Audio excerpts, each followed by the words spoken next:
Hello అందరికీ అంతర్జాతీయ యోగా దినోత్సవ శుభాకాంక్షలు. యోగమనగా ఇంద్రియములతో కూడిన మనస్సు యొక్క ప్రవర్తనములను నిలపగలుగుట. ఆధునిక జీవన శైలితో అడుగడుగునా సవాళ్ళను ఎదుర్కొనే నేటి మహిళకు మానసికంగాను శారీరకంగాను ఆరోగ్యంతో పాటు భావోద్వేగ నియంత్రణ కూడా కీలకమే. అందుకు యోగ సాధనే శక్తివంతమైన మార్గం. కాబట్టి యోగేన చిత్తస్య అని ప్రార్థిస్తూ నేడే యోగాభ్యాసం ప్రారంభిద్దాం, ఆనందంగా జీవిద్దాం. యోగాభ్యాసం అంటే మనము చేయవలసిన అభ్యాసం యొక్క విధానము.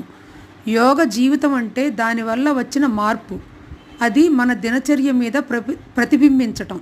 ఈ రెండూ కలిసిన దాని పేరు యోగ విద్య లేక యోగ శాస్త్రం అంటారు. యోగా అనేది శారీరక మానసిక ఆరోగ్యానికి, అలాగే శరీర దృఢత్వానికి ఎంతో ఉపయోగపడుతుంది. ఇది ఒత్తిడిని తగ్గించడంలో, అలాగే శారీరక దృఢత్వాన్ని పెంచడంలో, మానసిక ప్రశాంతతను చేకూర్చడంలో కూడా సహాయపడుతుంది. ఇంకా యోగా రక్తపోటును నియంత్రించడంలో, అలాగే నిద్రలేమి సమస్యలను తగ్గించడంలో కూడా ఉపయోగపడుతుంది. అలాగే బరువును అదుపులో ఉంచడంలో కూడా సహాయపడుతుంది. ముఖ్య ఉపయోగాలు కనుక చూసుకుంటే, యోగా చేయటం మూలంగా శారీరక ఆరోగ్యము అంటే యోగాసనాలు మరియు ప్రాణాయామం చేయటం వలన శరీరంలో రక్త ప్రసరణ మెరుగుపడుతుంది. కండరాలు బలంగా తయారవుతాయి. శారీరకంగా దృఢంగా అవుతాం. అలాగే మానసిక ఆరోగ్యాన్ని కనుక చూసుకుంటే యోగా, అలాగే ధ్యానం మరియు శ్వాస సంబంధ వ్యాయామాలు చేయటం ద్వారా ఒత్తిడిని తగ్గించి ఏకాగ్రతను పెంచుతుంది. అలాగే ప్రశాంతతను చేకూరుస్తుంది మరియు మానసిక ఆరోగ్యాన్ని కూడా మెరుగుపరుస్తుంది.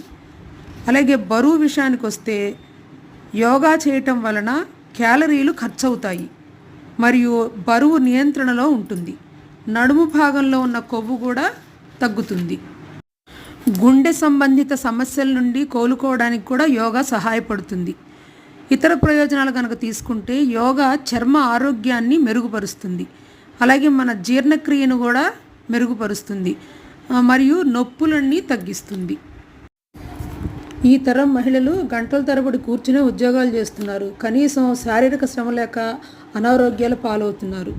అందుకే మనంతటా మనం యోగా చేసుకుని మన పనులు మనం చక్కగా చేసుకోవడానికి మంచి యోగా టీచర్ని సెలెక్ట్ చేసుకుని వాళ్ళు చెప్పినట్టు కనుక చేస్తే మనకి ఎంతవరకు కావాలో వాళ్ళు అంతవరకు చెప్తారు. అంటే కొంచెం 40 years దాటిన వాళ్ళు అన్ని రకాల యోగాసనాలు మనంతటా మనం చేసుకోకూడదు. టీచర్ ట్రైనింగ్లోనే మనం చేసుకుంటే మంచిదండి. Thank you.